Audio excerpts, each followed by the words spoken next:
Hello and welcome back to the channel and welcome back to a brand new video.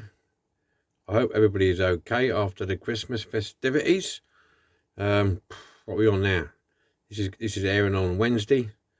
The reason we're doing this one, beginner's guide, is because I haven't really had time to do a restoration between last week and this week due to, visiting family and so on and such like.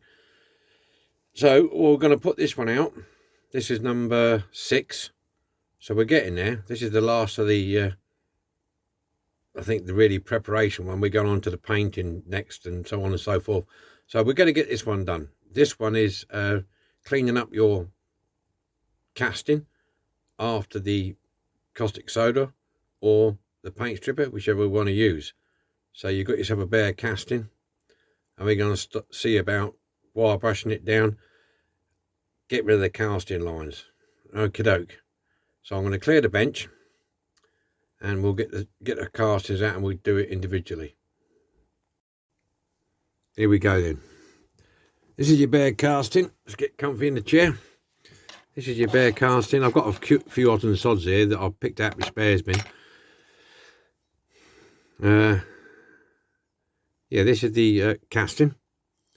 Afterwards, this one's pretty good condition after being in the stripper.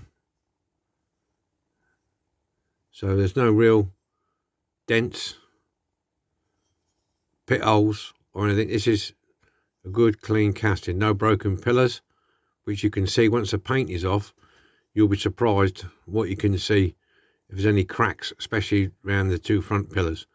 You'll notice it when this is off. So that's your bare casting, and we're going to use these as an example to get rid of casting lines. I mean, this isn't a casting line, but I'm going to show you anyway, demonstrate you anyway on this one. I'll tell you what, wait one, we're back. So I had to refocus, get you in a bit closer. Yeah, so what I'm going to do is, you can just see it there, there's a line across there. Show you how to get rid of that. On the front of this container is a casting line going along there. Show you how to get rid of that. Right, if you don't possess a Dremel or a multi-tool or anything like that, and a lot of people do it now, they use wire brush. You've got different, you can get that one or the single ones. You can buy these quite cheaply, multi-buy, couple of quid. You got your steel, your brass, and this one is like a nylon, which I use for doing cleaning the caustic soda wrappers with. Brass one, and these two are just as good. You can use those, not expensive. I'm going to pop them over there. This one, if you drop on them, I got this in Own Bargains. I bought a couple of these while they're on sale because I knew for a fact I wouldn't have them back in again, and they haven't had them in yet. Or you can use something like this. This is off a suede brush. This is not suede, but it's brass, but you can use for cleaning like suede shoes and stuff like that, yeah? If you was a teddy boy or something like that, there you go. See, it's a bit worn out now that I've been using it. So, what you can, or if you have got a Dremel, we'll go through that. You get the wire wheel, and you can get the wire wheel, and you can get a brass wheel, and you can get different sizes and get different shapes. Okay, now the only problem with these, let me show you. The only problem with these is these little spikes, these little buggers here, they fly off. So you will need your safety glasses. Okay, and I would advise you, if you're doing this, not to wear a woolly jumper, because these buggers, they get in and they stick in all the weave of your jumper and everywhere, and then you'll be sitting in the front room or you'll be doing something, you go, what's that scratching me? And be one of them little sods, and they're only tiny, but don't know if bloody give you a poke. Some people put super glue on the inside of that circle, but I tried it, it doesn't always work. These buggers are coming out all the time. Yeah, so I tend to now more use the smaller ones like this, to get into the parts that you can't get into with a wire brush. Yeah. So, and I do tend to mostly use this now over the bulk of it. And like I said, there's places I can't get at, I use the smaller one, or I use this. Yeah, this end of there. It seems to work. So that's not really a problem. And then use the pick or a point to get in areas where there's paint. Nothing else can pick up. So there's various different methods of doing it. So we'll just give this a quick going over. So all you're doing is going over it. You're not going to get a mirror finish. You're not after a mirror finish. Only if you're going to be doing candies, those sort of types of paints. But for this sort of stuff, you just want to get a decent go at it. All over. There we go, all over it.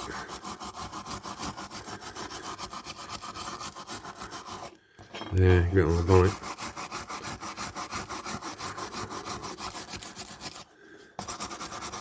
You're looking to get all the crap off, smoothing it off, giving a key for your paint. Yeah. And getting exposed on all them little details, especially on the front grille here where it's a bit dull. If you give it a good going over, you can get all the rubbish out of that grille and shine up a little bit. Like I say, it doesn't have to be mirror finish. Just want to get it clean. Yeah. See the difference now? You got in there with it. Look, nice and clean. You can get in that grille. So this is what you're doing. You can either use that one, like I say, or you can use this one, the steel one. It's just as good a job. It's a bit harsher, but it's still not going to give you a problem. It's not going to destroy your details.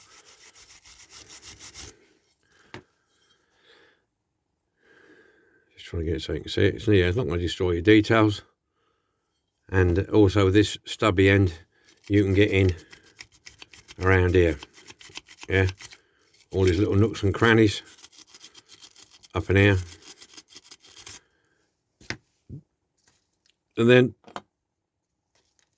there you go. And if you've got any lumps and bumps on it, you can use a file on it. You get a file on it, or some sandpaper, or a sanding stick. If you've got some lumps on there, what have stuck on, somehow you can get your file and just file them off. Gently file them off, not too harsh. Don't go mad at it, and just file them off. And then you could give them a sanding after that, just to smooth it off. Yeah, or you can go with a wet and dry. It's up to you. Okay, so that's what you're looking to do. You clean it all up with your wire brush, and once you've done that, you need to check it all. Go around and see if there's any casting lines.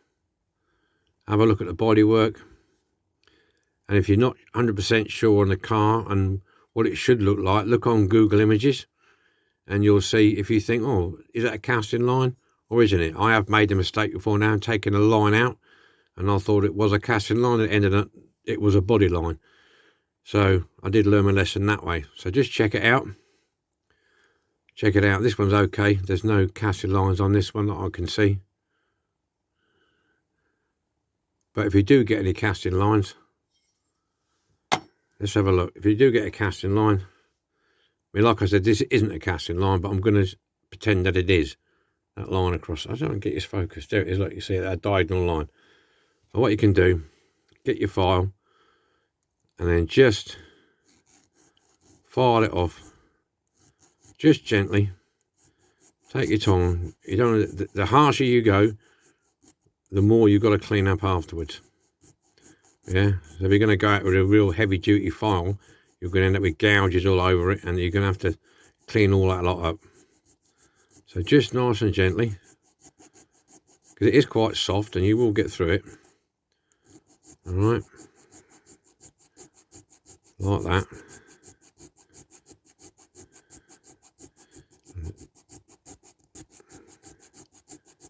You can either put it in a vise if you want, but this is what you're looking at doing. Okay. This is quite thick because it's actually a body line I'm trying to get rid of here, so it's going to take a lot longer. But it's just for demonstration purposes. Yeah, you can see it's coming off now.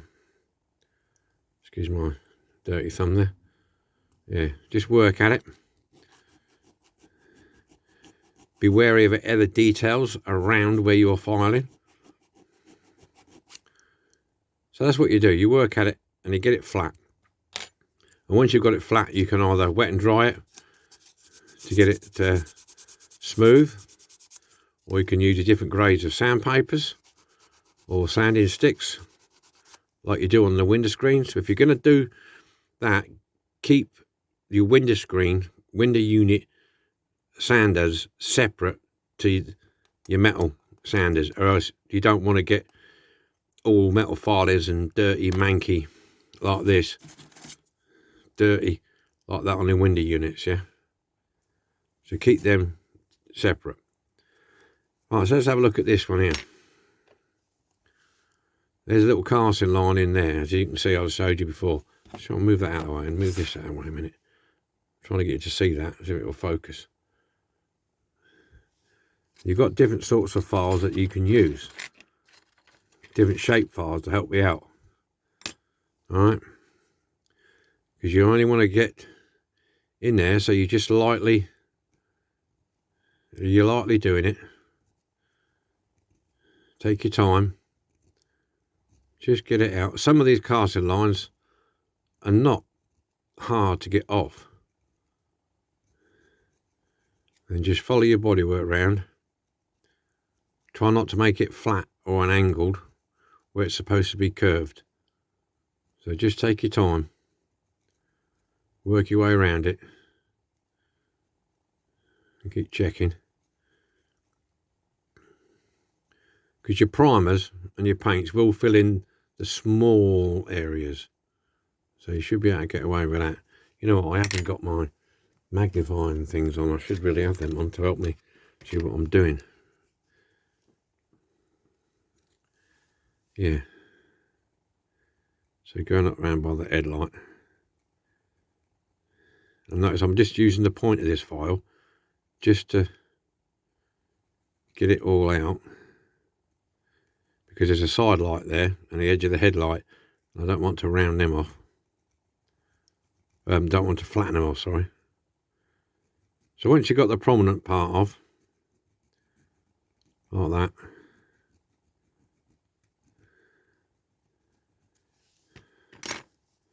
you can then get your, what have I done with it? My wet and dry, or any sandpaper that you got, which is quite thin. This is 800, this one. You can use 600 if you want. Just fold it and get in there and smooth it out. Get rid of some of them file marks.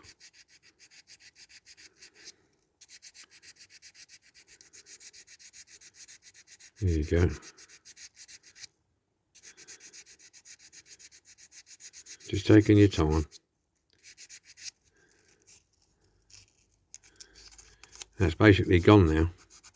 It's going to leave a mark, but like I say, the primer probably fell that in. And the other beauty of having doing a primer coat is you can see if there's any areas that you've missed.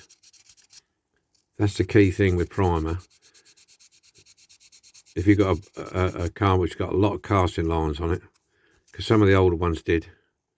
There you go, that's gone as such now. You can see the mark where it was. Okay, you can carry on sanding that down till that's all gone if you want to. But like I say, a primer will probably fill that in. But that's a general idea, that's how you do it. And that's why I like to use primer, so I can go over it and have a look when it's dry and see there's certain areas, like there's certain areas that are pitted that you didn't notice before, but the primer's picked it up, and there might be a casting line, or you can see, 'cause if you look at the front of this radiator grill, there's a lot of dints in there, and there must be pointer. There's a lot of dints in here. There's one there, they're there. You know, you can work on them whilst it's in this state. And if you see, put a primer on it, if that really, really stands out, you know you need to do something with that. Okay?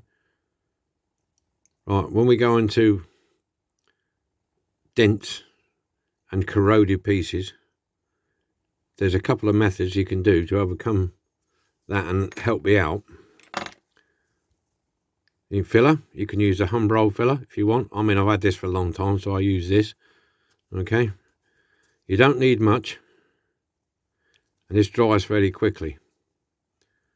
Alright? So you just put yourself a little bit on. A little dab will do you, like I always tell you. If you've got a few little pit holes, or you've got a gouge, a real bad gouge down it, you can use the filler.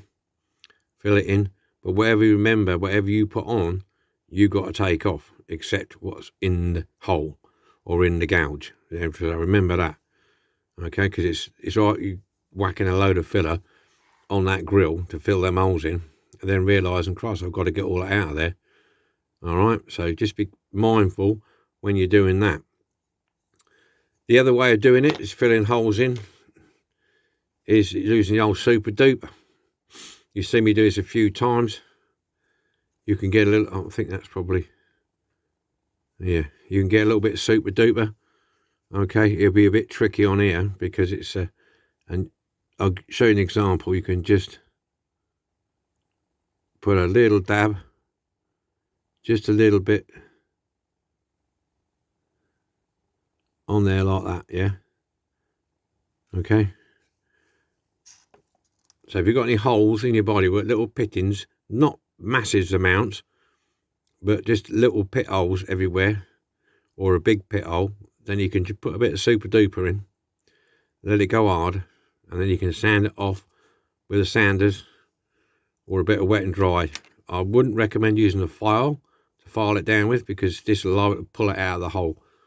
Okay, so you can just, I'm using this as an example because that's a dent.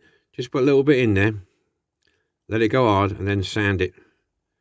Okay, you don't need to put bicarbonate or soda or nothing on it, or the whatever it is you're going to use. So just a little bit on there. Okay, or any holes that you had, like if you remember that taxi I did the other day, that was full of corrosion and pitting. I did use filler on it, but I also mostly used super glue, because some of them are big holes, like craters, not craters as such, but you know what I mean, little holes, and you can fill them in with the super glue, let that go off, and then you can gently sand them down. So that's that. So that's what I say, what I recommend, or that you do. So you've got your wire brushes to get the majority of it clean. The other thing is, when you've got it all clean and you're happy with the finish, this is not elbow grease in it, by the way, this is methylated spirits. This is what I use to clean my castings with when I'm done. So I usually do put it on there on a cloth, and I'll give it the old shower in that. And I usually have a clamp handy, because you don't really want to be pouring this, because the idea is getting the grease and the muck off to help you paint. Yeah, so once you've done that, if you've got your clamps and that, you've got them underneath there, get your clamp on, and then put it to dry, because this stuff evaporates quite quickly, and then you can get on with your painting. All right, so that's it. So that's where we are. So wire brushing, filing and sanding any casting lines, any holes, super glue, filler, sand them off, get it nice and smooth again, and you should be good to go with the primer. Clean it all off with a degreaser, let it dry off, and then you're good to go. Well, I hope this helps somebody out there. Oops, I'm just dropping everything now. I know this is only a quick video, but that was the idea of it. So there you go. Like I say again, be wary of these things. Yeah, because most people who's used these will tell you the same. They will stick in you like flipping pygmy arrows, I'll tell you. So be careful. All right. Okay then.